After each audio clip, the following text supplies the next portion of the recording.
Hey guys, and welcome to the newest episode of Be Hero Presents the Bump Card Wrestling Podcast. I am your host, as always, Brian, and with me tonight is Psycho. How you doing tonight, Psycho? I'm doing pretty good. Tired as always, but pretty good. Feel that? I feel that. All right, guys. Well, what a first half of the year it has been. We have had some craziness in the world of wrestling from these amazing storylines, really awesome shows that are created just to soothe the ego of one individual. There's a whole bunch of stuff that's going on the last 6 months, and we are going to talk about it today. This is going to be one of the episodes we're going to be doing at least twice a year, about the 6 month mark, and at the end of the year, we're going to call the State of Wrestling. And that's going to consist of everything of the bigger stuff, AEW, WWE, New Japan, all that stuff, as well as local wrestling too. We're going to cover all of that, see what our takes are for the last few months, or how we feel about it, where it's going, and our predictions. So, all right, guys. With that being said, ready to start us off, Psycho? Yeah, and I think if we have to get into another heated CM Punk debate, it's I will have you come over to the dark side. Yeah. As long as there's cookies. Cookies? Where? You never saw that shirt? Come to the dark side. We have cookies. I have seen that actually. So let's kind of talk about like what big events have really stood out to you this year so far. When you say events, are you meaning like the big pay-per-view shows in general? What are you talking about? Sure, yeah. Let's say like the big pay-per-view events or premium live events, whatever you want to call it. The big events that not necessarily a big Raw or SmackDown. We'll talk about that stuff, but like let's call them super cards, so to speak. Okay. Right? So what super cards have really stood out to you this year as kind of more memorable than the rest? And I know we're completely ad-libbing this and going just off of what we can remember. So clearly, if we remember it, it means it has some Literally, merit. that's how I do every episode, so it's not different for me. But right off the bat, there are several episodes or several super cards that do pop in my mind. For me, Forbidden Door was probably the best AEW one of the year. That was the one I enjoyed the most, hands down. And then from that, WWE, I would have to say probably from the Royal Rumble, Elimination Chamber, and WrestleMania, like all three of those were just so fantastically built. And the storylines going in and through those were just so well crafted that, like, it's probably the best 3 series in a row for pay-per-views I've seen in a long time, for any promotion. So Yeah, I think for me, I'll talk WWE first. So like, the ones that really stand out to me was I think it was it Elimination Chamber where Sami Zayn challenged Roman Reigns? yes. Okay, so that one in particular stands out to me just because it was a really strong show from top to bottom. It had a WrestleMania type feel to that show, not just with the match but with the crowd and everything. That one really stood out to me. Honestly, like that one was just as good as a WrestleMania.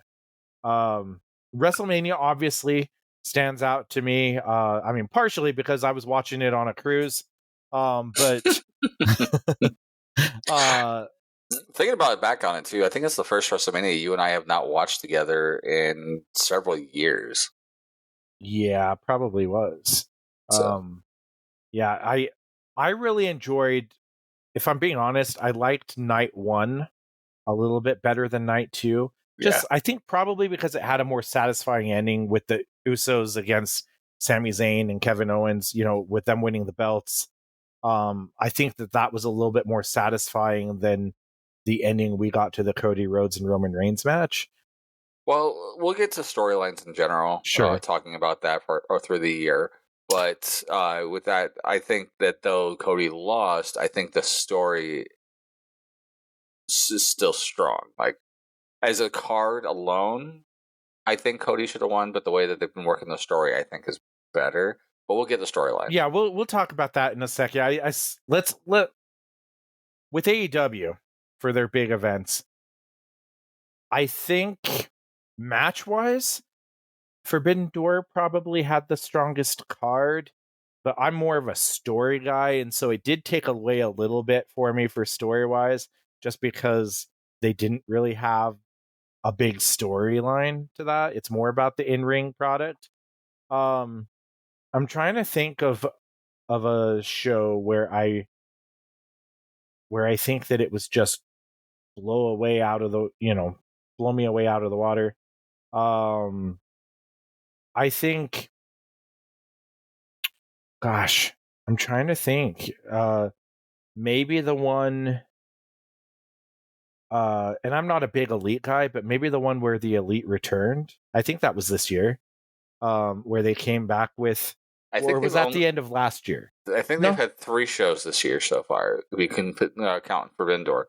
They had Forbidden Door, All Out, and no, we haven't done All Out or yet. not All Out. What's the one that they just did before that was in Vegas? Oh, Double or Nothing? Double or Nothing. And then I think they had one other one at the beginning of the year. Yeah, and I think I want to say like honestly, like from a card standpoint, a lot of it doesn't stand out to me. Like, and that's kind of if I'm being honest, and I love AEW, but their shows, and I'll just say like while CM Punk was away, the shows kind of lost direction. There's your hard eye roll, but I think it's true because they had when CM Punk,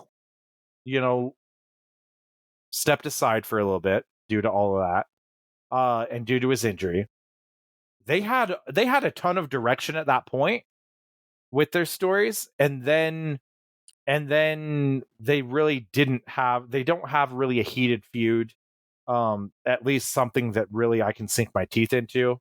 The in-ring product's always been pretty good. Their pay-per-views have always, their in-ring product has been pretty good. MJF has actually been really surprising this year. We'll talk about, but but honestly, I guess I will say Forbidden Door just because that's the only one I remember. Maybe it's because it's the most recent one. But WWE has had more like big shows, I feel. When you count both nights of WrestleMania, when you count Elimination Chamber, gosh, even Money in the Bank that just happened. Money in the Bank was really good. The Rumble was good. The Rumble was excellent. Although I will say about the Rumble is it was a little predictable with Cody Rhodes winning.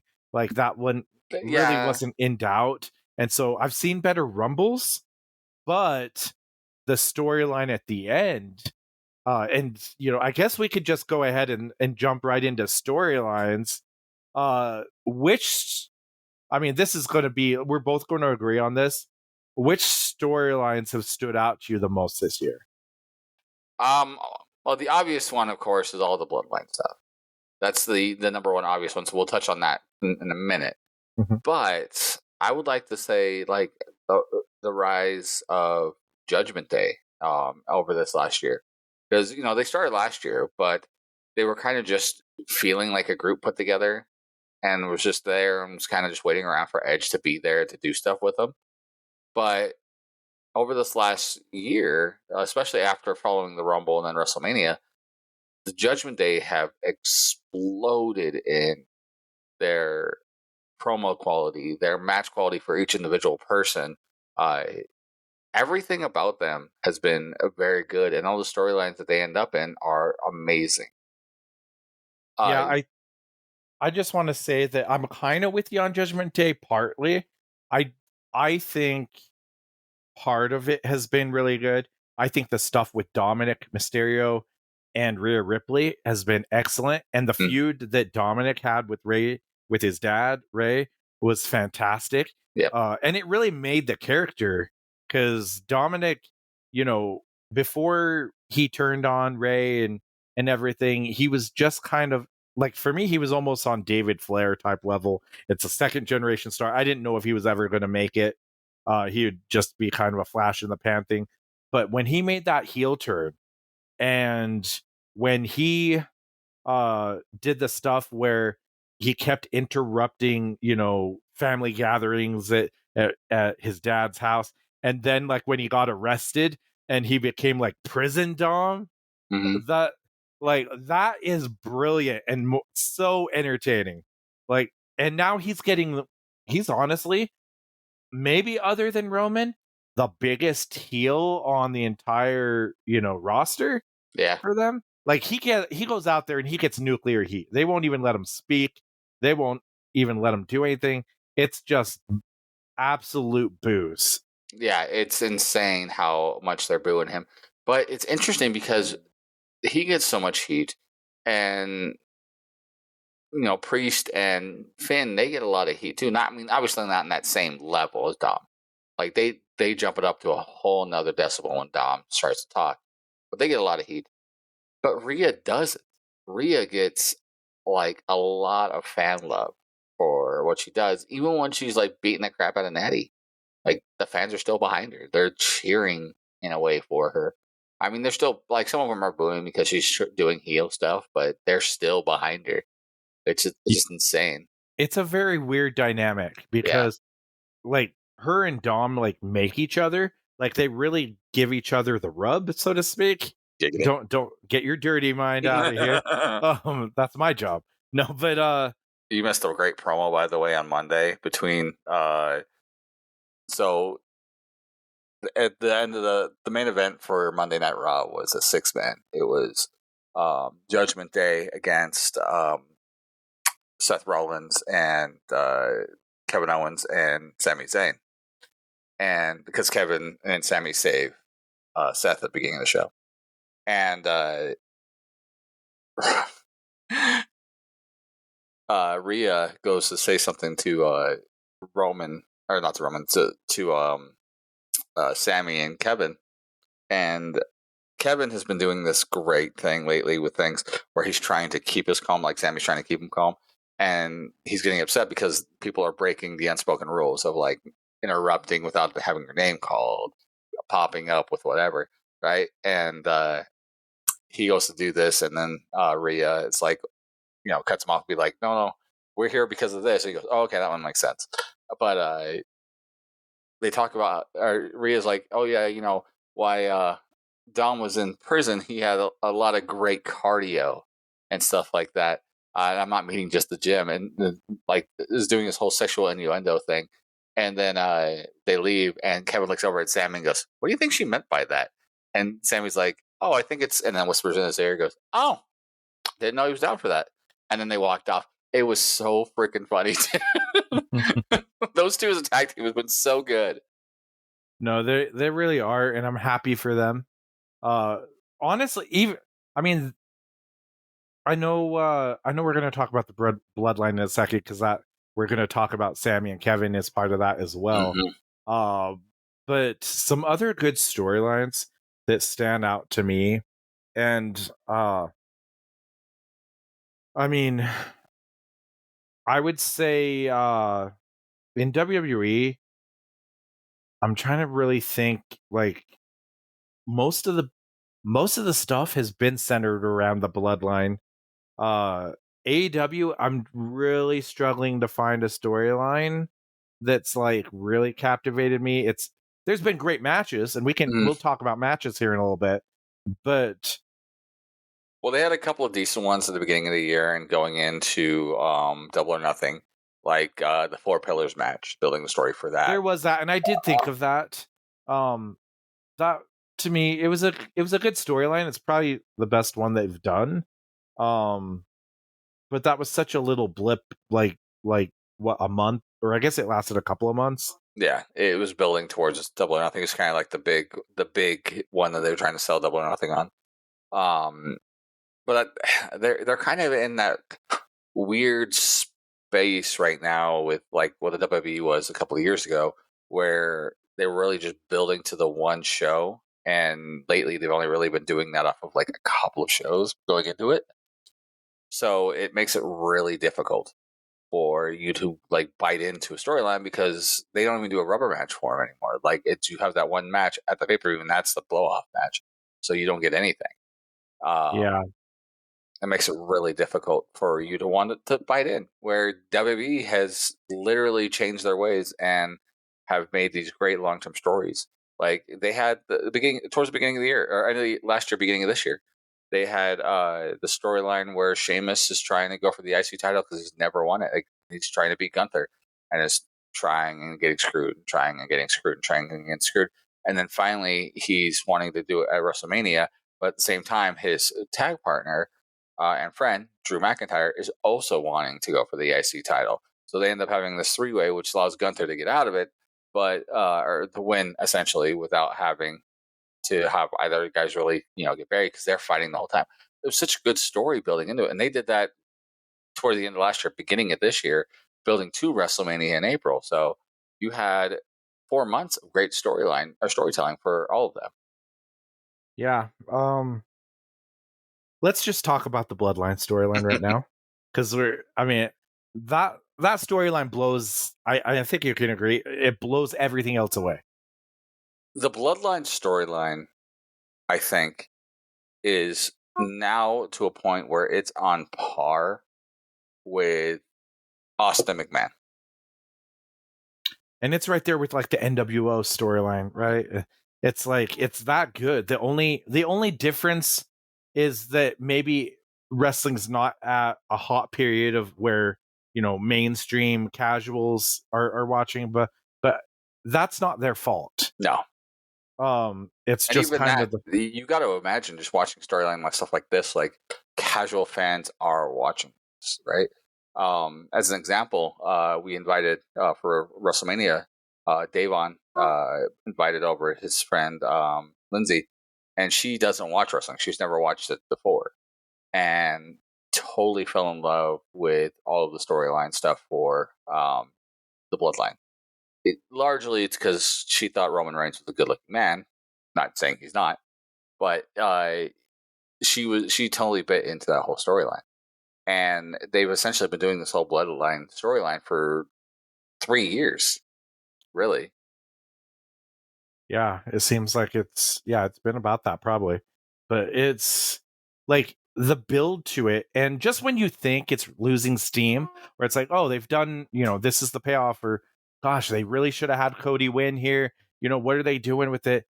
And they just add this new layer to it every time, where like me, I bite into it, it's like hook, line, and sinker for me.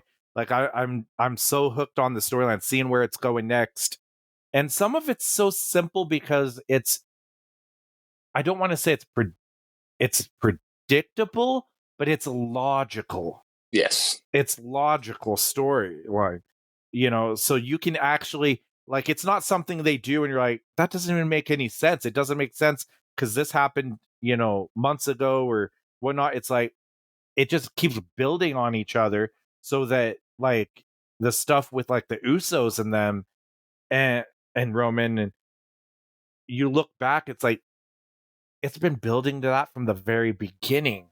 Yep. And gosh, I could touch on so much of what's happened this year, like because you have the Sami Zayn stuff that was super super hot at the beginning of the year. It was all about Sami Zayn and the Bloodline, and I mentioned it earlier that the Sami Zayn Roman Reigns match, Elimination Chamber in Montreal, that one was like a WrestleMania main event. That crowd was hot. That story was hot going into it, and then after that, they kind of broke off. Sami Zayn and Kevin Owens against the Usos, and them winning and main eventing WrestleMania. That's the first tag team match to main event WrestleMania since WrestleMania 1. Mm-hmm. And I didn't have it be for the tag team championships. And it wasn't just because you could say, oh, well, it was because it was 2 nights, so they put something else first. So it kind of gave it. But then the Usos ended up main eventing again, just recently at Money in the Bank. And so and that's one night. So the Usos are super hot because of this storyline. Yep. So you've got Roman with the bloodline, and everybody that comes in contact with it, which isn't always the case, they've benefited from it and got such a big rub that when they branch out and do other things like Sami Zayn and Kevin Owens or the Usos or everybody, they're better off for being part of that storyline, and they're super over. So he's making Roman, and this bloodline storyline is making new stars and elevating them to a place they've never been. And he's going to do the same thing for Solo as well. It's, Solo's going to end up becoming a very big star out of this, almost like a Batista probably with Evolution. Yeah. That's what I predict happening. I spoke with some of our trainees the other day about the concept of giving the rub to somebody. And how that concept works, really, like the whole thought about how wrestling works in general. How you go from, it's not involving wins and losses, but it involves so much more. And I gave the bloodline as an example, right? So I talked about how like Roman wins the belt off of 2 big guys at the time. You have Braun Strowman and the Fiend, and wins it off of there, and takes a bit of their investment, essentially, of what they put in for their time, and off that, and gives it to him. And he then puts some of that investment into Jay, because he builds a storyline with Jay, and then continues to add more investment by having a couple more matches over pay-per-views with Jay over the next couple of things, and doing a whole program with him. And then he keeps doing that, but as every time he's going and having these matches, he's adding more investment into like a savings for the next person to make something big for them. And then when he gets these parts where he just lost to Jay, right? He gets pinned for the first time in 3 years to Jay. All of that investment just went to Jay, right? Of that time and effort and everything else. And then let's say that Jay wins, right? Let's say Jay wins at Survivor Series. Nope. SummerSlam. This coming thing. He won't, but let's say he does. The amount of investment and stuff that they would put into that, and then to put the belt on him on that's just showing how much he has grown, how much he has now really become the main event Jey Uso from all of that time. And that 3 years of a storyline, the investment that they've put in to all of this. And that's how you tell true stories with this stuff, is by having the investment. What they used to do and what AEW is doing now is you're putting in 2 weeks of an investment, so it's not really doing anything to bring somebody up when a win or loss happens, right? There's not enough story to be able to build something upon, so there's not enough investment into it. Well, what WWE is doing so well right now is they're re-educating the fan base to accept long-term storytelling, because before it was very like ADD booking. Basically, it's like, oh, let's you have this big, they get a hot storyline and we blow it off on the very next show, and then they move in a different direction where they could have built that up over several months and gotten more mileage out of it. And we've kind of seen that almost since, for years and years now. Yeah. They've kind of done that fast-paced booking, and maybe Vince Russo's, responsible. I almost said to blame, but maybe he's responsible for that kind of crash TV booking, which has its place, but I really dig the long-term storyline and the long-term storytelling. That's kind of where the NWO fell. because you look at the differences between the NWO storyline that there was and the Bloodline. The Bloodline's making new stars, right? The NWO, it didn't make new stars really, because you'd throw another member in there, and then it got too overbloated where it didn't mean anything. It didn't, but it didn't do it in the right way, right? Think of it like this, right? At the very beginning of the NWO stuff, you had people just jumping ship, joining the NWO and stuff like that. And then they tried to get DDP to join the NWO. And he was really like the first big person to say no. And that part made sense. Yeah, and it made DDP. Up to that point, like DDP was a good worker and everything, but he was not the face of the company, or he couldn't be seen as the face of the company. But that story, the investment they put in that storyline telling, made DDP, and he was kind of the guy to stand against the NWO for so long. So, yeah, but it was basically whoever said no to them became bigger stars, but the ones that joined, you were having Virgil in there as Vincent. You had Scott Norton and all these guys. It didn't matter. And then when you'd have somebody like the Giant, Big Show, join, and then they turned on him. They turned on him way too soon. They had guys joining them, but it didn't make sense why they were joining. They were just joining to join. And I think that's the problem, is that everything with the Bloodline storyline, it's logical. It makes sense. And then when they're kicked out of the group or they leave the group, it also makes sense, because you can go back months and months and say, oh, look how this built. They have patience like I haven't seen in a storyline in a long time, because it would have been very easy to blow off the Sami Zayn storyline very early, because they could have blown off the Cody Rhodes thing, and maybe that is kind of good, because when Cody didn't win at WrestleMania, but Sami didn't win, and that could have been easily a big deal too. Yeah. But they're building it up, so when Roman finally does end up losing the title, it's going to be a huge moment, because the fans won't be expecting it, I don't think.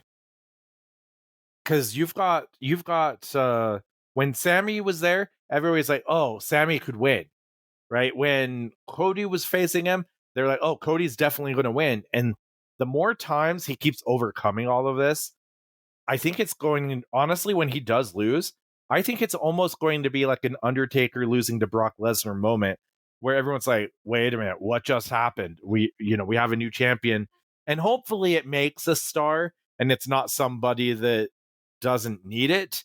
Yeah. I don't know. Hopefully, I mean, I have faith that they're going to do the logical thing and it's going to tell a good story. But I guess, yeah, we'll wait and see on that. Yeah, and I mean that's been the biggest thing, is like, and you mentioned, you touched on this earlier about how it seems like it's going to run on steam and then it doesn't, because they go in a different way. But part of that also goes to like, what's the word? Averting our expectation to what we expect to see all the time, right? So they had this hot star, right, that they could have put the belt on, i.e. like Daniel Bryan or Kofi Kingston level of a hot star, who was the unexpected person that they could easily put the belt on, in Sami Zayn going into Elimination Chamber. And they don't. And then people were like, oh, they should have done it, because, it would never be that hot again. And then we were worried that it was also going to take away from Cody, and it didn't. And then building up Cody. Cody has this great story coming in. He's coming back. He's the right person. He's the perfect babyface to do this. And then he loses.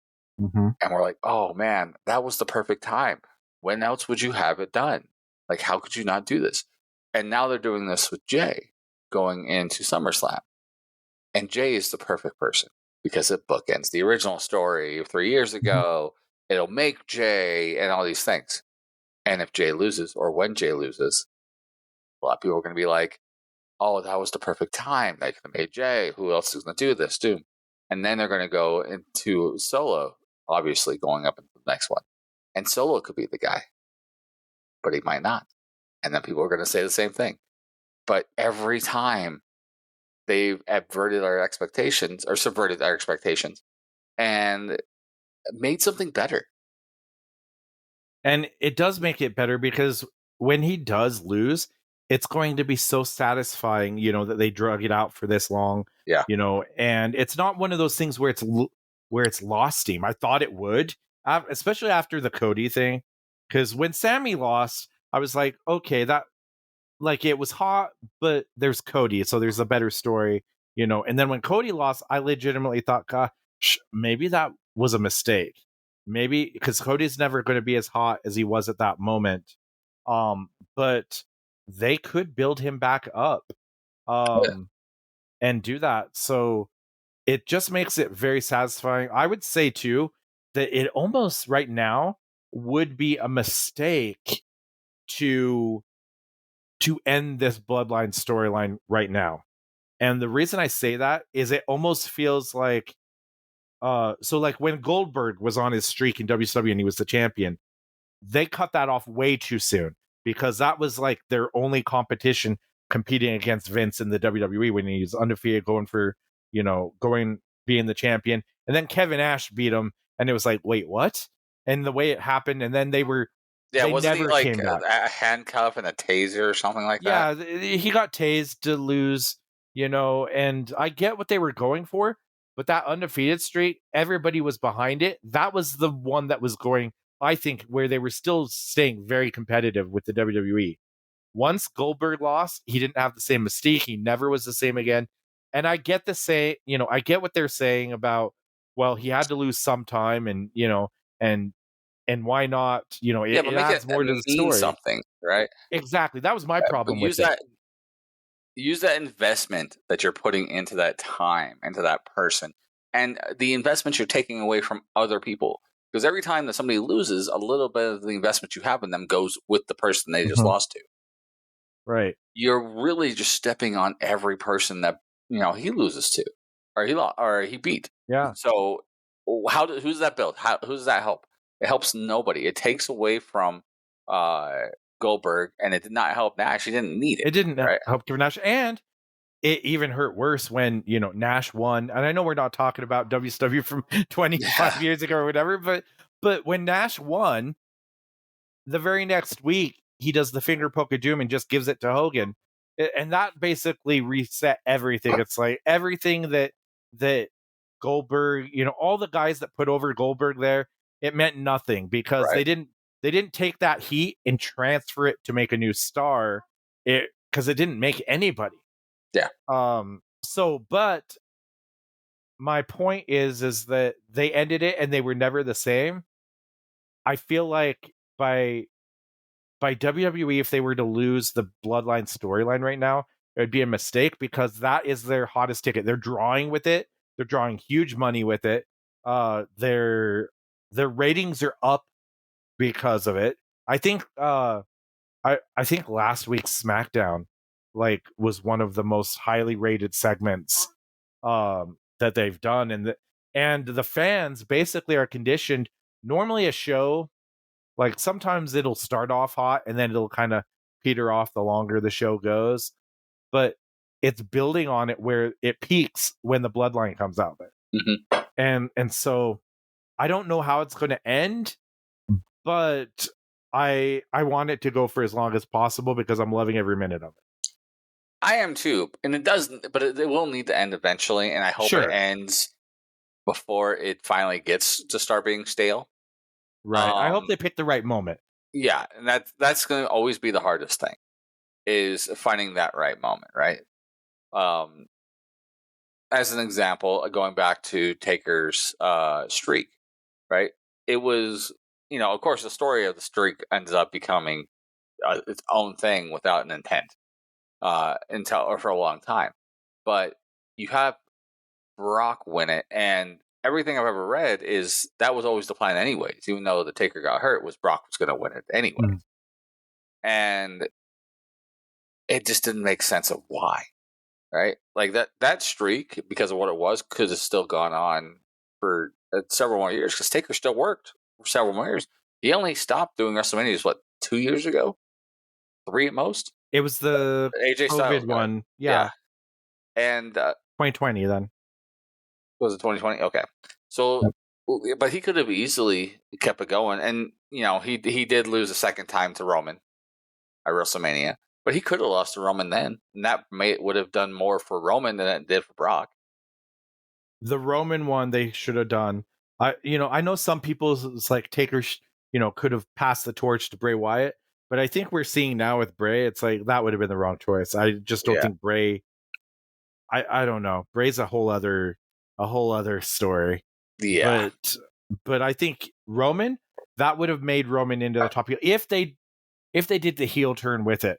If he was just babyface, I don't know if it would have done it. But if they would have catapulted into the heel turn, but I mean, obviously Roman eventually found his way and he became the person he was. They always thought he could be, but it took a heel turn to do it.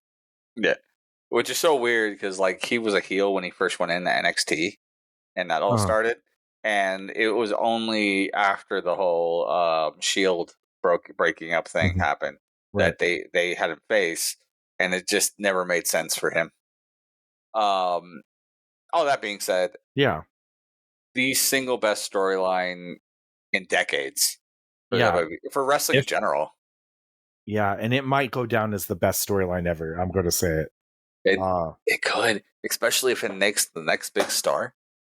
Yeah, gosh, I don't know. And it's funny because remember like a year ago, you weren't thinking that Roman would get to WrestleMania again with it, with it, he'd make it to WrestleMania. And now we're going on, he was probably going to make it to next year's WrestleMania with the championship. Because Maybe. I'm not going to doubt anything now, so. I think it's almost so big, you almost have to drop it at a WrestleMania or a big show of that stature. Maybe a SummerSlam, but I don't think this is the year to do that. So who knows where it's going to end up? If it's SummerSlam, it would have to be this one, I think. But I agree with you. It's got to be one of the big four. So like WrestleMania, SummerSlam, Royal Rumble. It can't be like a SmackDown. It can't be him losing it at a SmackDown. That would have shock value, but unless you like promote a big match for SmackDown and he loses it, where there's like millions of people watching, where they pop the biggest rating ever for it or something, but they would almost have to telegraph that, hey, he's going to lose the title here. Yeah, you wouldn't be able to do it just off of a SmackDown because of the ratings alone. You'd have to do it off of one of the big four, but again because of the ratings, right? Right. So yeah, and they would have to draw a big number with it. So yeah, obviously that eclipses everything else, it seems, because they've done so much with that. Let's switch gears here. I want to ask you a question that's been kind of on my mind with wrestling, more so AEW right now. Okay. Do you think that they utilize blood too much? Yes. Because I agree. I think there's a time and a place for it, but I think they've kind of went too far in the extreme with it, like for no reason. Like Moxley bleeds, just to bleed, it seems. And if it's in the right setting where it's a cage match or to end to a grudge match or something like that, I think it works. But you saw like on this last AEW pay-per-view, I think Kenny Omega was the one that bled, right? Yes. So he ended up bleeding, but it meant a little bit more because Moxley didn't bleed, which it seems like every show he bleeds. And so I think they rely a little bit too much on that. I wouldn't mind WWE doing it on occasion, but they like don't ever really do it, except for I think Brock bled in his match with Cody. Yes. A few shows ago. But so you had that in the rare moment, but then you've got AEW that does it all the time, and where it's almost meaningless. It's like you're bleeding all over each other. It's kind of lost all meaning. I agree. I mean, it's just like any other gimmick, man. If you do ladder matches all the time, they lose their meaning. If you do cage matches, tables all the time, Mhm. they lose their meaning. Blood's no different. If you're bleeding every show that you're on, it takes it away. The king of the gigging is always going to be like Ric Flair. And even Flair, when he was doing the territory days, he'd only really bleed for his blow-off matches or the Mhm. big shows that they were doing, stuff like that. He didn't bleed every show. And Uh, I think he could get away with it a little bit more because he'd bleed on like where he was the NWA champion. And he went to somebody's territory, and if he bled there, it's okay because they're the only ones seeing it, so it's fresh to them because a lot of yeah. it wasn't televised. Well, So that's what I'm saying. Like, when they roll in the territories, you have the NWA champion who might be rolling in Mhm. to do a 3-show stint over the weekend. Mhm. He's not going to bleed the first 2 shows. He'll bleed the third one because it's the big blow off one. Yeah, and so Flair, I think he bled a lot, but I think it always added something to his matches. Mhm. Same thing with um like when Bret Hart would bleed. Although he did it somewhat sparingly. You didn't see a lot of it, but when it did, it meant something. Mhm. Um and then of course you've now take somebody like Abdullah the Butcher, I was just like thinking that. yep, that would bleed every match, and do the fork and all that. But that was almost, It's I part of don't his know. gimmick at that point, It though. was, and some people might be able to argue and say, well, Moxley, that's part of his gimmick now. He's the hardcore wrestler or whatnot. But I don't know. It it doesn't do that much for me. Well, let me ask you a question. Like, not that I've watched a lot of Abdul the Butcher Mhm. shows, like shows he's on, stuff like that, and I haven't had the opportunity to be on a show that he was on. Um, do you remember anything else that happened on that shows? No. No, and you wouldn't, because the fun thing you're gonna remember is Abdul the Butcher bleeding. Same with Moxley. Like, Moxley bleeds in the match, you might not remember most of anything else that really happened on those shows because that's what's going on. So really, it's a selfish move if you're doing it every show with no meaning. You're taking away the opportunity of, one, somebody else gigging, and two, uh, taking away taking away like the rest of the card. Like, you might not see like things going on. You might see some cool spots and things like that, but you are going to be losing the whole of the card. AEW is already walking that very fine line of being able to have a memorable card, and you do something like that, you're going to just blow it out of the water. And it's so sad to say because in like AEW's early days, like their pay-per-views were very memorable. Mm-hmm. Like we'd be looking at like I think the best pay-per-view they ever did was the one where Adam Cole made his debut and then Bryan Danielson made his debut. That one I felt like it was like, oh my god, they're taking over. This is amazing. That they just kind of packed so much into one show, and the card was excellent. And because CM Punk had his first match that or debut there too. Um, um, but it's true that that show was amazing. Um, but and I remember that one still, not just because of CM Punk, uh, Mm-hmm. but I don't know. There's nothing. It's been a while, and I don't know really why that is, but they've lost direction a little bit. I agree. Like, they, for the first year or two, they had what's seeming like every pay-per-view that they had going on. From the moment that ended, building up to the next one, they had a good thought of what every storyline was going into that card, which is what you're supposed to do. Like, every match on that card should have a solid story going into it, because someone's going to want to buy into at least one of the stories on that show, if not all of them. And that's your job, is to try and get the 31 flavors out there for what people like and give them all available to people so they can choose what they want.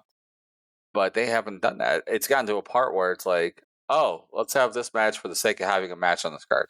Oh, let's have this match for the sake of having a match on this card. Uh, I I get what Tony's trying to do. He's like he's basically fantasy booking, mhm. right? Where he's like, oh, let's put on the matches that I would want to see or the fans would want to see and have dream matches and all these types of matches. which is good, but I need the story to make it make sense. Because if you're just throwing out matches, it's basically hot shotting the territory, is what it used to be. It's like you're throwing all this out there, but if it doesn't mean anything, then how do you keep topping it? You can't do it. It's almost like when they had so many debuts. It's like eventually you run out of people to debut to pop, to pop a reaction. And they did. They ran out of big debuts, and then you didn't have that crutch. You don't have the the story crutch, or I mean not story crutch, but you just people you don't have the storylines, yeah. Right, you don't have the storylines to make it all make sense. And part of that, I think they lost a lot when Cody Rhodes left. Because I felt like, as much as you've got the Young Bucks and Kenny Omega, and they were there to start it too, it felt to me like Cody was the heart and soul of the AEW movement. And then so when he left, it just became, all elite friendship wrestling for the most part, until Punk got there. And then it created some friction, but then it did take a hit, I think, after that whole thing happened with the fight. And they haven't really regained their footing. The business is still like heading in a good direction, as far as, they're drawing huge at Wembley Stadium. They're going into Canada and doing tours in Canada. You've got new hours of television being added, like Collision, which it's going to take a little bit. I think we have to be patient with Collision, because it's going to take a little bit for them to find their identity with it. One thing I really liked this week on Collision, they had CM Punk against Samoa Joe for the Owen Hart tournament to see who's going to go in the finals. Did you watch it? Nope. Okay. It was a good match. The tag team match before it was better. A great tag team match. If you watch one thing on that show, watch that tag team match between FTR and Bullet Club Gold. Great tag match. One of the better tag matches you'll see. But Collision, the problem with Collision, I felt, was it was great matches, but they didn't hook you to. There was no stories really, so it was great matches, but what are we building towards? We don't have any angles we're shooting. Until this week, where CM Punk wins the match against Samoa Joe, and they played it really big on their Ring of Honor history. Yeah, because they kept saying that he hadn't beaten Joe and stuff like that. Right. And then Joe attacks Punk after the match. And so now you've got a feud, you've got a story. And I was like, thank God they're shooting an angle. It's like, thank goodness they're giving it some meaning, because Punk just wrestling matches, that's not the specialty. There needs to be like a blood feud, something where he can cut a promo and get into an intense match with somebody. Just, being, let's have, I'm the best wrestler in the world, and that's that. Punk hasn't been that guy in a while. Nope. He can still have great matches. Can he? But I think so. He had it. He's had it in AEW. I think the dog collar match was fantastic. I think that was his best match he's had in AEW. It probably was, actually. Yeah. I would say though that I think this match was still very good, but it wasn't what they used to do in Ring of Honor. It wasn't that. Now, granted, it's 20 years later. I feel like there's a lot of that. Like it it feels like there's a lot of stuff that Punk does that it makes you want to feel nostalgic for older Punk, but he can't do it like he used to. Where if you look at something like Jericho, who's changing his stuff up to work with his age and stuff like that, he can still go in that new fashion. It's only Jericho can't do it like he used to either. No, I was going to say, it's only on the occasion where he tries to do something nostalgic, where he goes back to do something like that, where like he did that Lion's Salt a few shows ago, where it was super low to the ground and he missed, and it's like got scary because of it. It's those kind of things that he can't do as well anymore, but he's not really doing those anymore. He's changed his style up. and does things differently. But Punk hasn't gotten to that part yet. He hasn't changed who he is and changed his work ethic or work habits, I guess would be in the ring, to work with his age. I think what Punk needs to do, because he can still bring it on the mic, his promos are still as good as ever. I think he needs to be put in storylines where there's an actual there's a rivalry there's some passion to it that he can sink his teeth into, and then he needs to rely on the story more than the in-ring work. If he does that, and the matches, themselves might not be the best, but the finishes will be good. If he just relies on the finish and the opening and the story, he'll do well. That's what I did, when I had to change my style. It's like I couldn't go like I used to.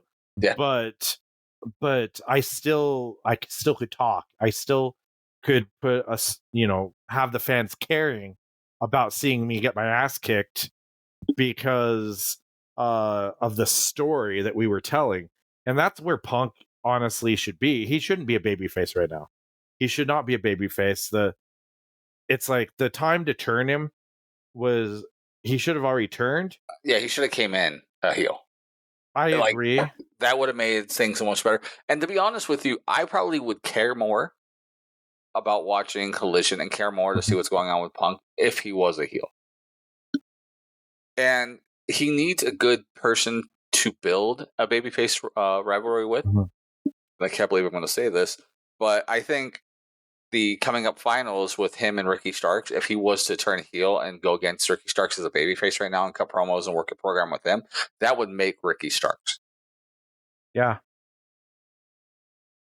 But yeah. I don't think that's where they're going because they've got the Joe thing happening now. So now they've got to, do that. So I think they'll come along eventually because I think that's, I think they'll realize it. But he needs to be a heel because that's where he'll excel right now. It's getting, because if he gets everybody like wanting to see him get the crap kicked out of him and he can build up that baby face, it'll be money. It'll be money. Because him just being the wrestler, I don't think there's as much money in that. Yeah, I agree. Like I said, I think him as a heel is more appealing to me.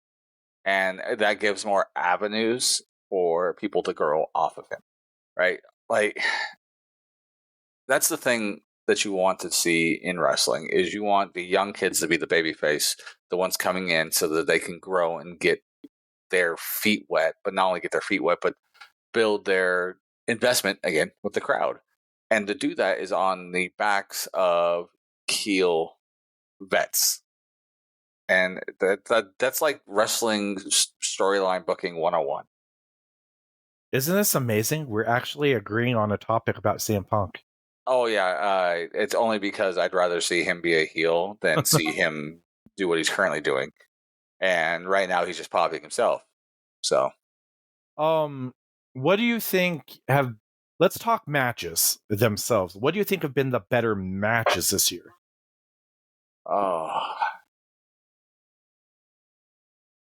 First one that pops in my mind for one of the best matches, and there's been several, and I could probably put several of them through the Bloodline story with like Sami and Roman, and even Kevin and Roman, Cody and Roman, the tag match with Kevin and Sami against the Usos. But I think in my head right now, probably one of the best matches this year has been Ospreay and Omega at Forbidden Door. I think for AEW, I think that's the top one. I think the Iron Man with MJF and Bryan Danielson was also very good. Yes. That was way better than I thought that was going to be. For me, I think those have been probably the two standout matches as far as matches of the year. And MJF is really bringing it as far as match quality goes. he's been doing that. I just think he doesn't really have a story to, he doesn't have that arch nemesis that's right there. Adam Cole isn't it. No. It's I don't know. I'm not buying into that. And I If I do was like Tony Matt Khan, Adam Cole. if I was Tony Khan right now, what I would do is I would have Orange Cassidy be the foil to MJF. He's the most over guy right now in AEW. He is the perfect baby face to go against somebody like MJF.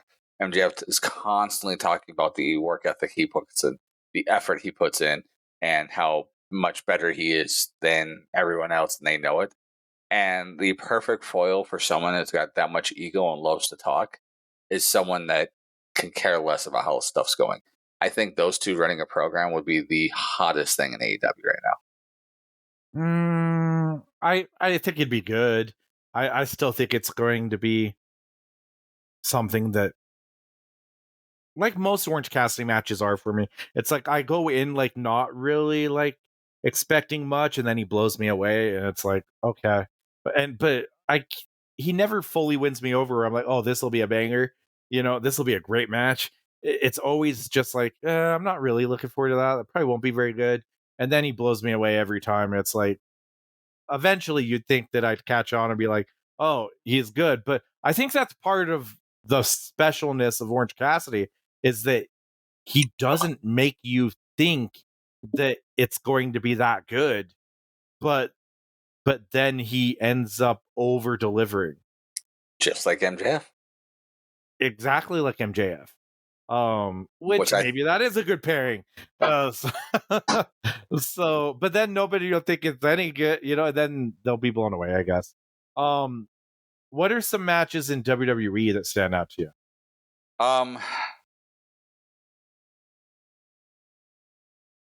The ones I mentioned earlier, of course, the Bloodline ones.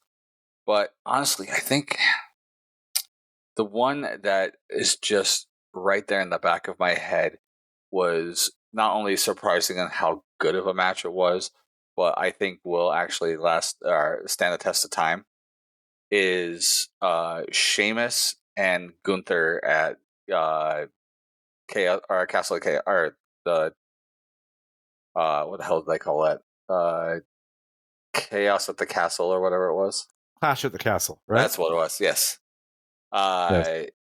That match was by and far better than it was ever expected to be.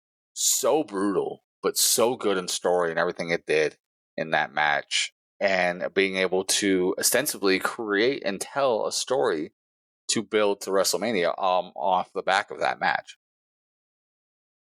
That match was really good. I mean, I think you kind of have to go over some of the ones that we've kind of already talked about, but I think Sami Zayn against Roman was excellent. Yeah, I agree. I think the Usos against Owens and Zayn at WrestleMania was excellent.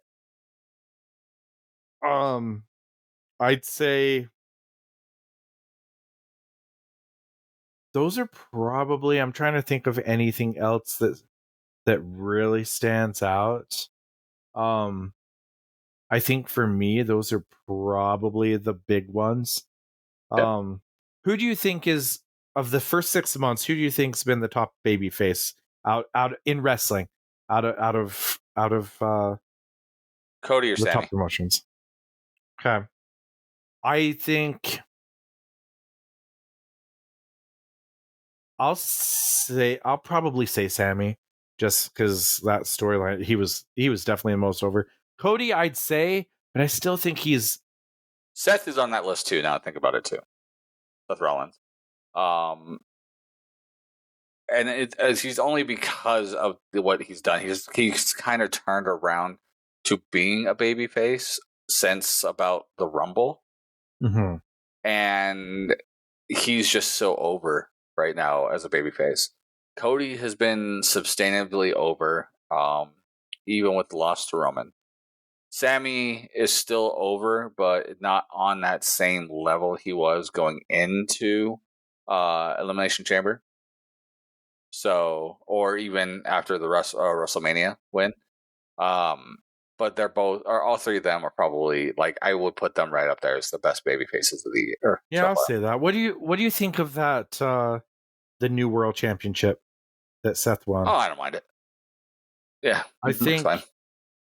Seth cut a really good promo in the press conference after the last show, I think it is, where he talked about it's going to take some time. Every time he defends that title successfully, it's building equity in that championship. And I think that's exactly it. Because it's still brand new, I don't see it as that prestigious as of yet. But if he holds it and he puts on good matches with it and he ends up elevating that title, it's a case where it's the man that's going to elevate the title, not the other way around. And so eventually it'll be like, oh, this is a prestigious title, but it really has no lineage right now. So it's going to take some time to build on me. I don't see it as equal to Roman's title. I mean, I don't think anything's going to be equal to that until Roman loses the belt, and then depending on the feuds on the other, it's kind of like when you had the Universal title and the WWE Championship, and they were separate. It was always okay. Who's got the better story? That's going to main event the show. Yep. Whereas now it's like it's a clear question, or it's a clear it's a fact that Roman's going to main event. The Bloodline stuff is going to main event because that's the hottest story in wrestling. Yeah, and it still is.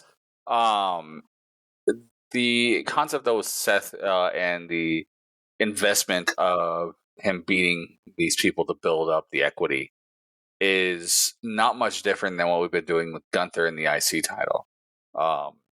Yeah, the IC title actually means something. Exactly, and it's because of the investment that Gunther has been putting into it with the people he's been beating and the matches he's been putting on for it. Right? Like there were many shows there for years where you didn't see the IC title being defended.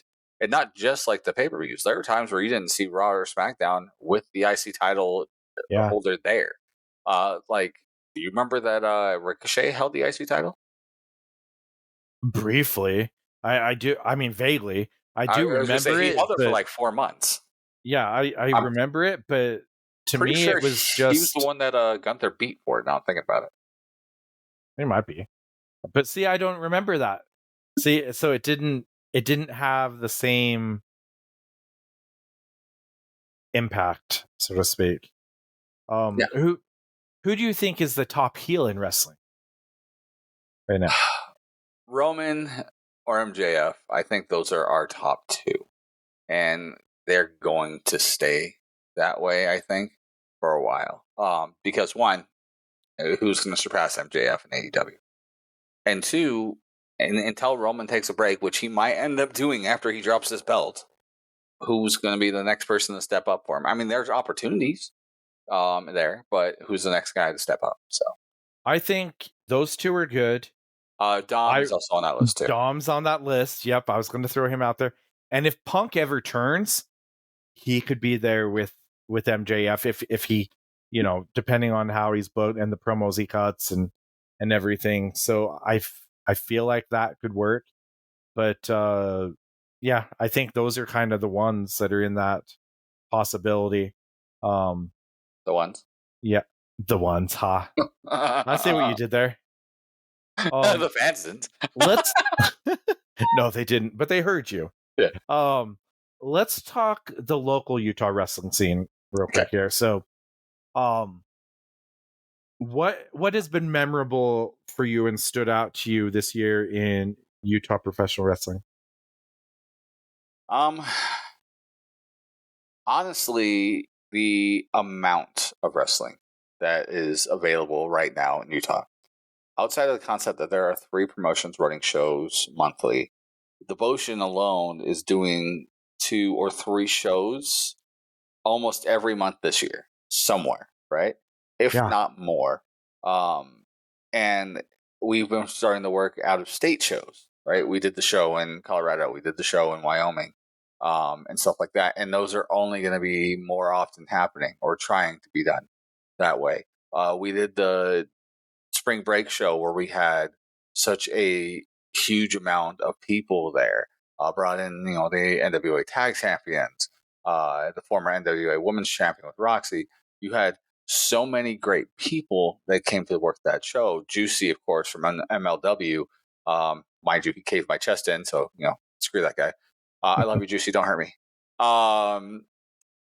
Eric Bischoff came out again, which was awesome.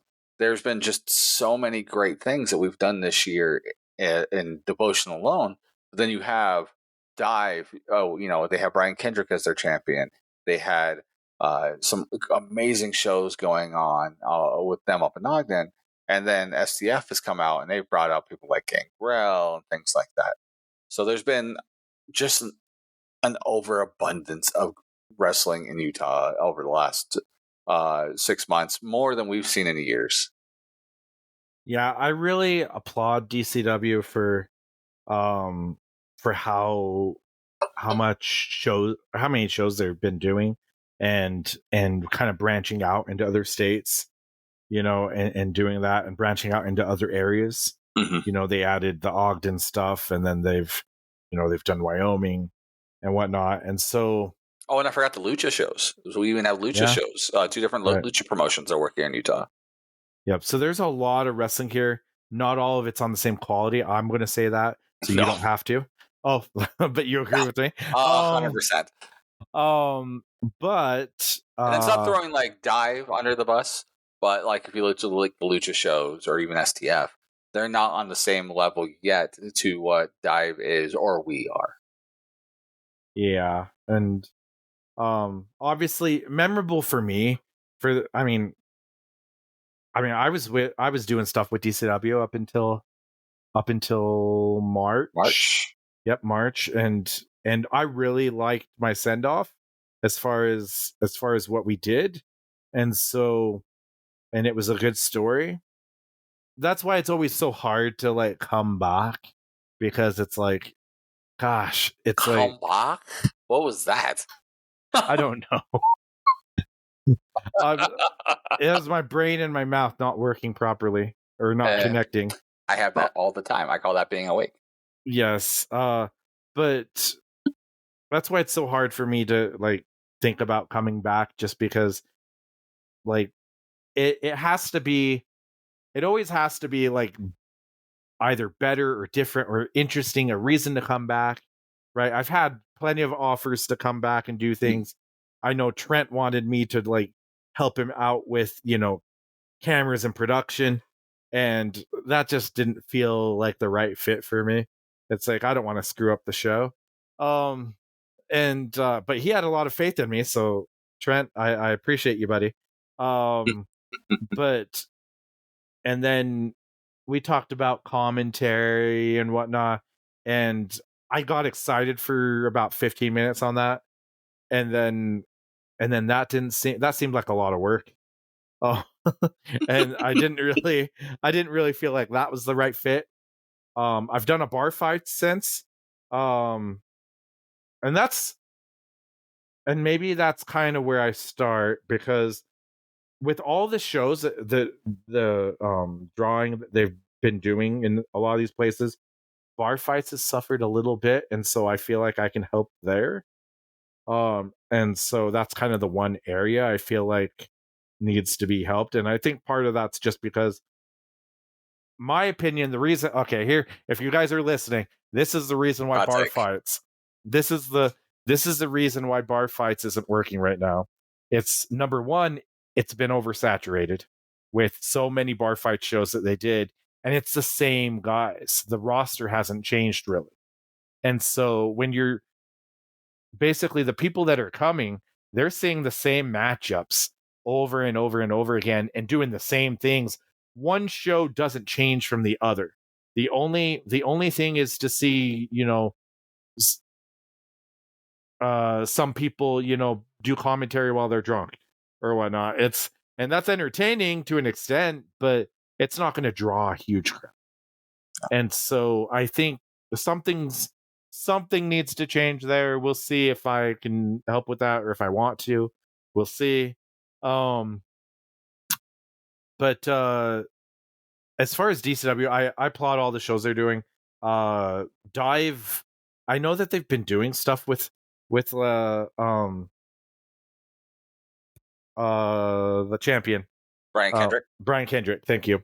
I know that they've been doing stuff with Brian Kendrick. I didn't know he was their champion, so that's news to me. But I haven't seen as much of their like I haven't like I'll see the occasional like poster or something posted online, but I haven't really seen enough promotion for that or to see or something to get me excited about what they're doing other than that.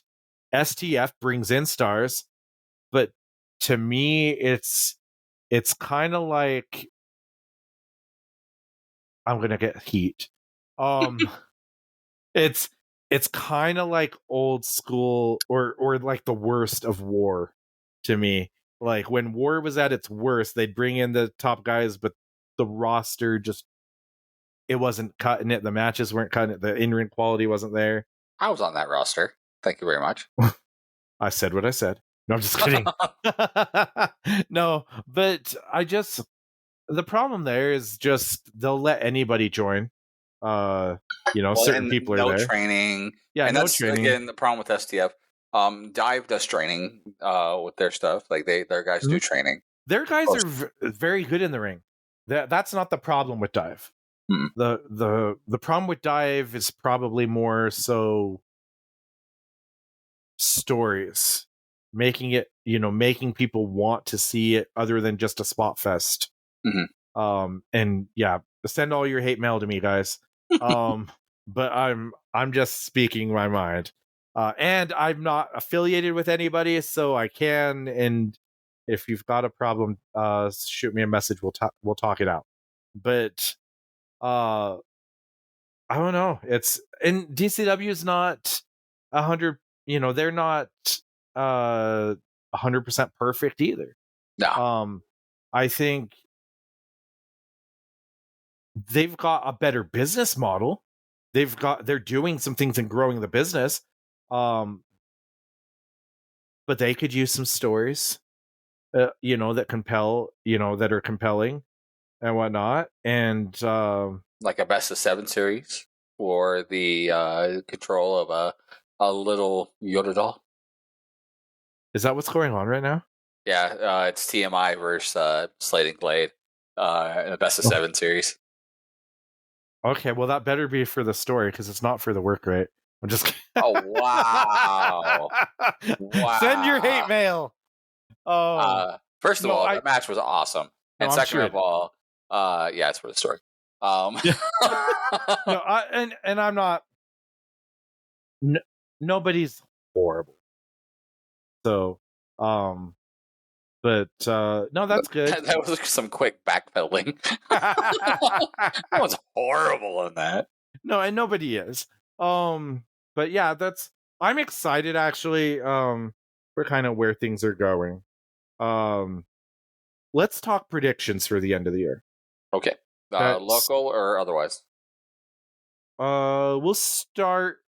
Otherwise, we'll end on local. Okay. So, what do you think is going to happen in these last 6 months? For finishing out 2023, and let's say WWE first. Like, where do you see things going? Well, I think Jey Uso is going to win his first singles title. It's not going to be the undisputed Universal I didn't say it was, but it could be. It's a highly unlikely, but it could be. But I could see him winning a title. Like, he could easily be the one to take the U.S. title. Who is the U.S. champ? Yeah, it's A-Town Down, bro. Yes, he can definitely take. He can take Theory's. He can take Theory's title. 100%. I honestly forgot Theory was even on the roster, to be honest.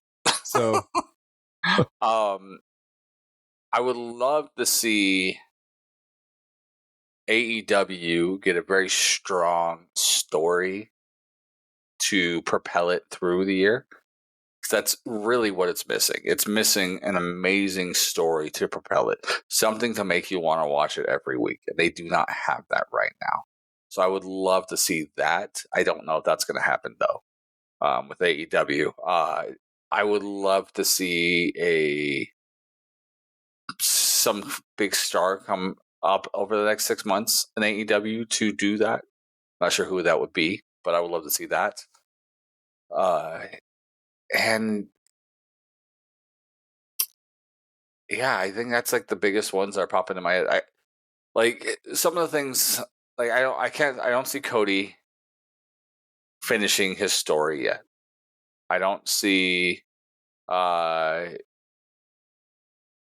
really much of it. I think we're going to see not a stagnant, but a plateau of where we're at right now with champion stuff.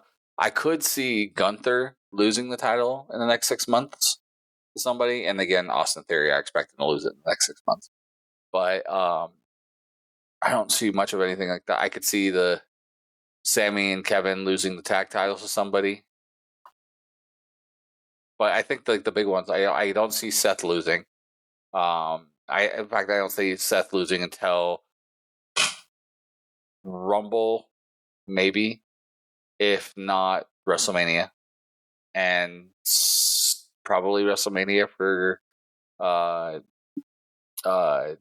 Roman. I just can't see a good path for either of those guys to do so, especially if they're trying to build equity into the WWE World Title. I think those are some pretty safe predictions. I would say for WWE, for me, I see this Bloodline storyline continuing to go, and adding different layers. I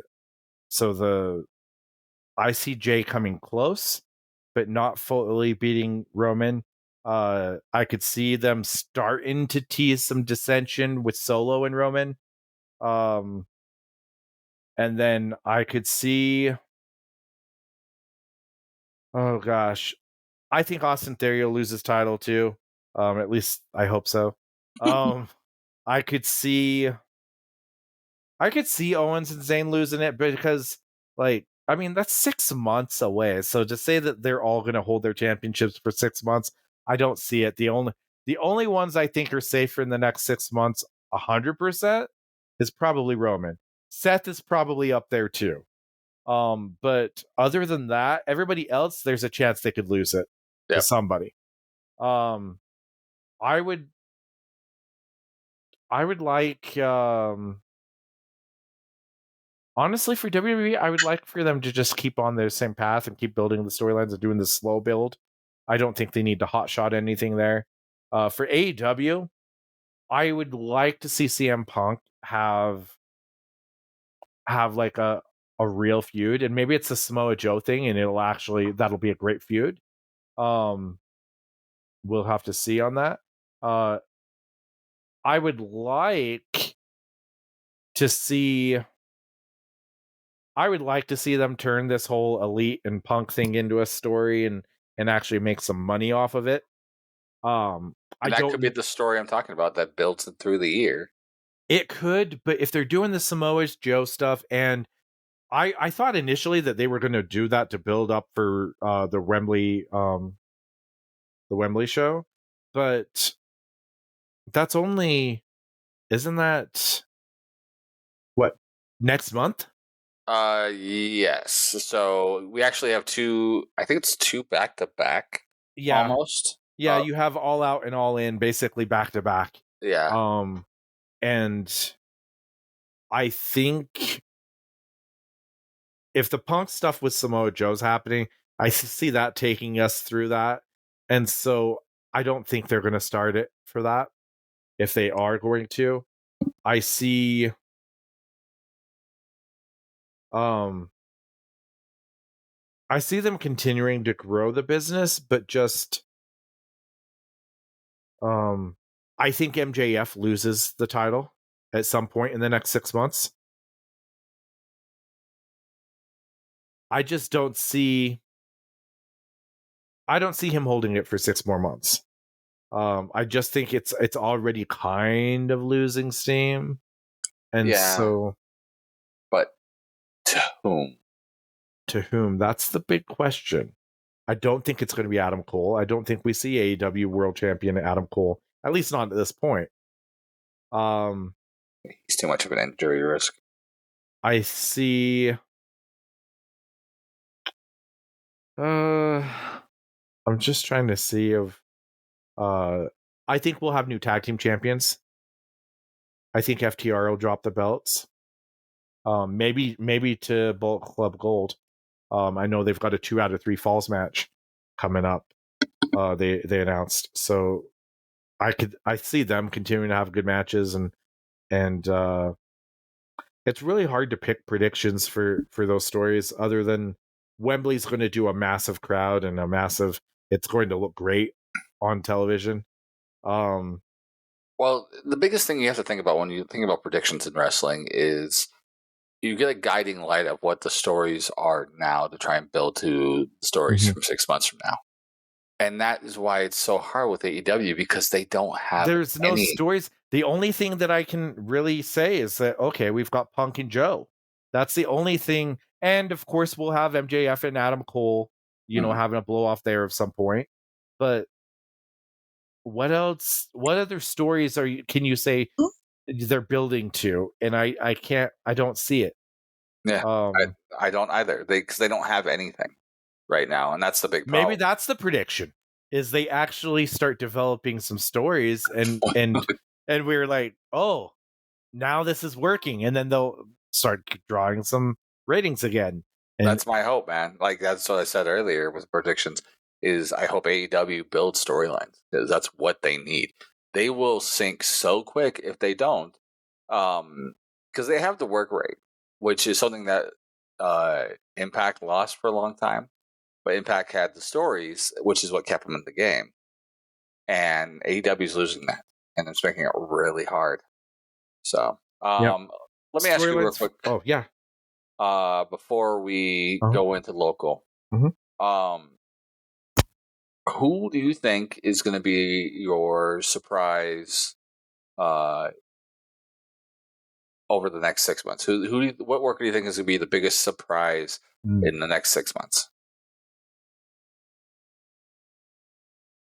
I would say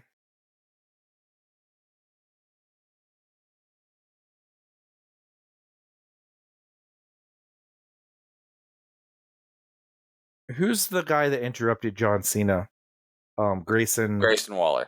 Grayson Waller. I could see him gaining some traction in the next 6 months. I think he's a heck of a talent. I could see if they bring up Braun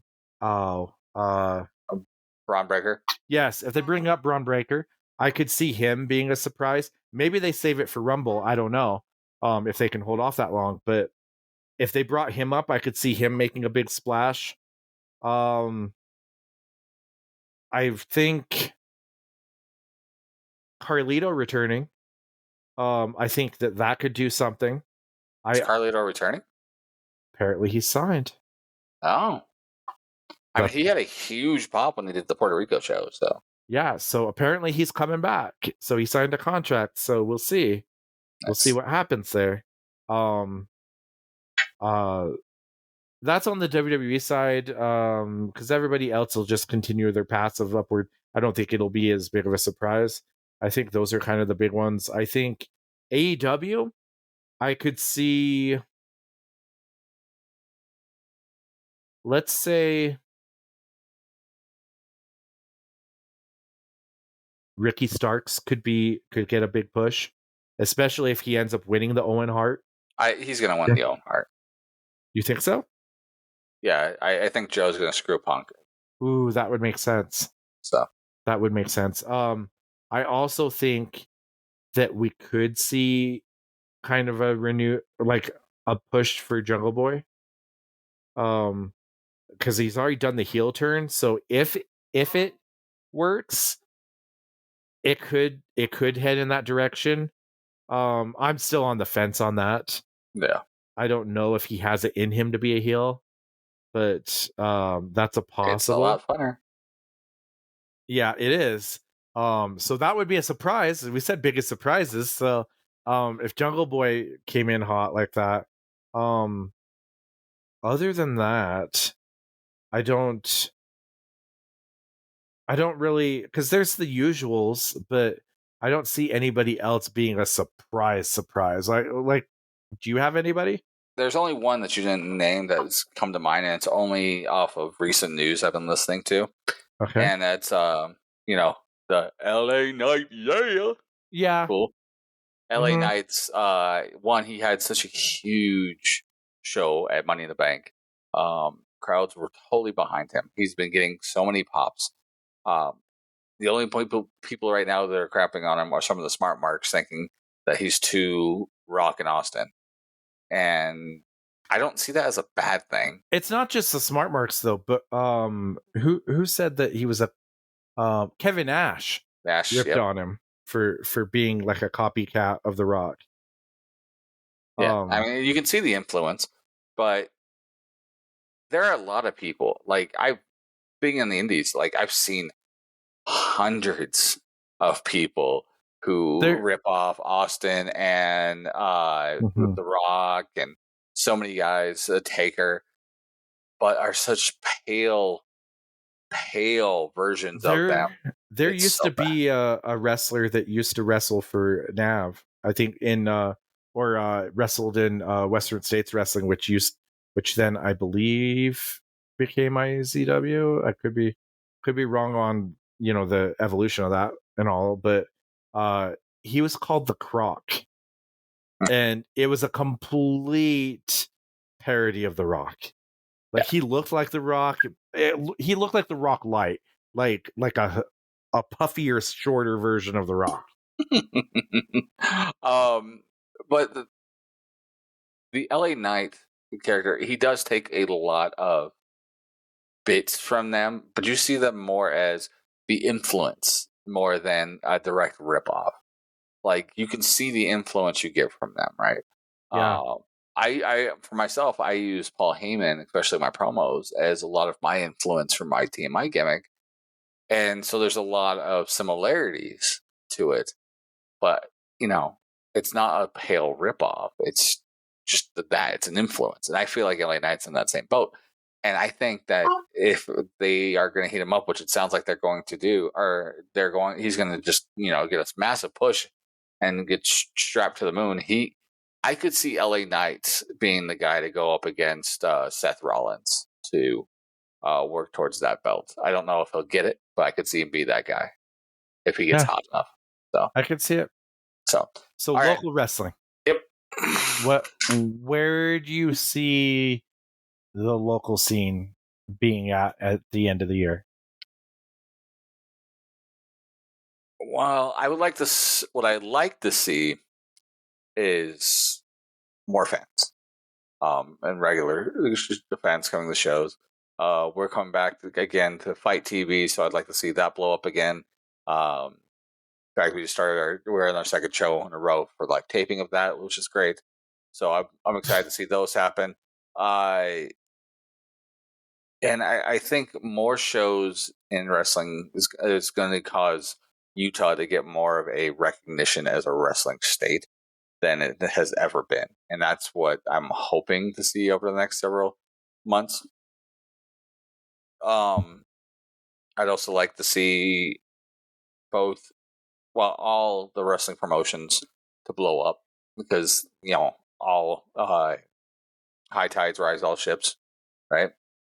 And I would like to see that for every promotion here in Utah.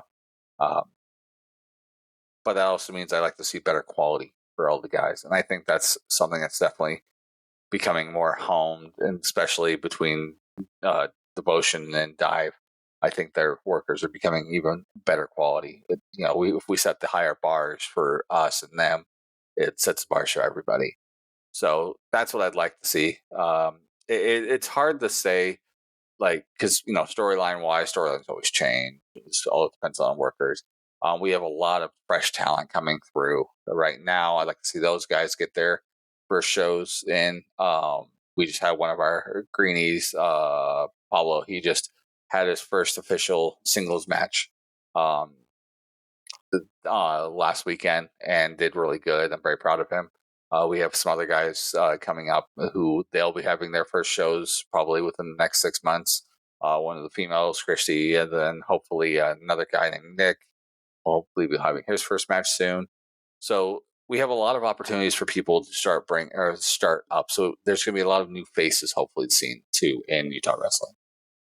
I think that's kind of the two big things that I'd like to see is the school at DCW kind of expanding to to get some new recruits in there and get some new trainees to blow that up, because the current roster can only go for so long without some fresh faces.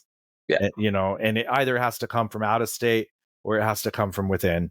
And I would like to see them kind of branch out and do more shows like in other areas as far as DCW goes, and kind of growing that fan base. I absolutely would like to see them outgrow Light Tree Studios, and to where it doesn't make sense to run there anymore, where it just, you need a bigger venue, but that's going to take work from everybody. Yep. I'd like to see bar fights packed, every week, and so where everything's drawing. As for the other wrestling in the state, I wish they had a stronger product, and I wish that they had a better business model to kind of build it, because just kind of putting on shows just for the sake of putting on shows, that's such a thing from 10 years ago. I don't know. It's 4.5 years ago. Yeah, exactly. And so it's like there's some that take it as a hobby, and there's others that are trying to make a business out of it. And I wish everybody the best. Will I return? I don't know. We'll see. But yeah, I hope the storylines keep getting better. That's we'll see what happens with creative there, but I do really like that we're seeing a roster actually growing, though, where they're bringing in out of state talent again, and they're doing that, because for a while DCW was a skeleton crew, and it was the homegrown talent that was just carrying everything for months and months, and which is good when you have a large roster, but when you have 15 guys, maybe I wouldn't even call us 15 guys. I think at max, healthy enough to work, we were probably running 9 to 10 guys. Yeah, which is really tough. I've done it in ACW. We did shows where we had like 6 or 7 of us. Yeah, and we had to do tournaments, or or like mini tournaments and all of that. We made it work, but when you don't have enough guys to put on a battle royal, it's tough. Very much so. Cool. Well, yeah, I'm excited though for the next 6 months, and we'll see if some of our predictions come true. Yeah. Well, guys, this has been really fun, and I'd love to hear what you guys think about what the mainstream wrestling as well as the local wrestling, what your predictions for both of them are over the next 6 months, and what you guys would like to see. Also, I want to know from everybody here, please hit us up in the comments who your favorite heel is right now in all of wrestling, in the local and mainstream. Of course, local is going to be Mike, but that being said, guys, please hit us up on our social medias on Facebook, Instagram, and Twitter at Be Hero Media. You can also go to BeHeroMedia.com, which is where we have everything Be Hero. And then you can also reach out to me directly at Mike Burke DCW on Facebook, Instagram, and TikTok. And then on Twitter, it's Mike Burke Pro. You also reach out to Psycho on Psycho Wrestling on Facebook. Yeah, that's right. Send all your hate. All right. Yes. Do that anyways. It had nothing to do with our stuff that we talked about. You could just totally be like, oh, this guy cut me off on the road. Send that all to Psycho. All right. With that being said, guys, let me just go ahead and tell you guys about the upcoming shows we have for Devotion Championship Wrestling. So we have a lot of great shows coming up, and I'm actually super excited on some of these. So first off, this weekend we will be right back up in Ogden at Kamikazes for our next showing of Tussle Time. I believe it's Tussle Time 6. Yep, that's time 6. And then August 11th, we will be at the Wild Wild West Festival in Salt Lake City. August 19th, we'll be right back at Lighttree Studios.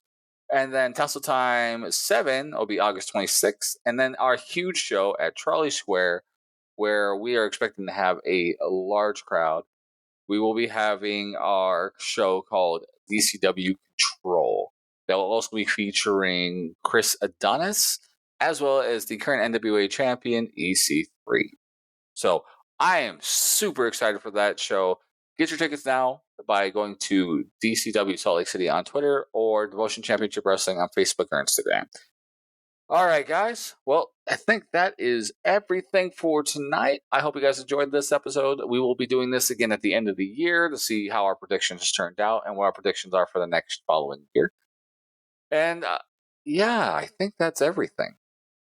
All right. Well, for the rest of Be Hero Presents, I am Brian, this is Psycho, and this is us tapping out. Have a good night, guys.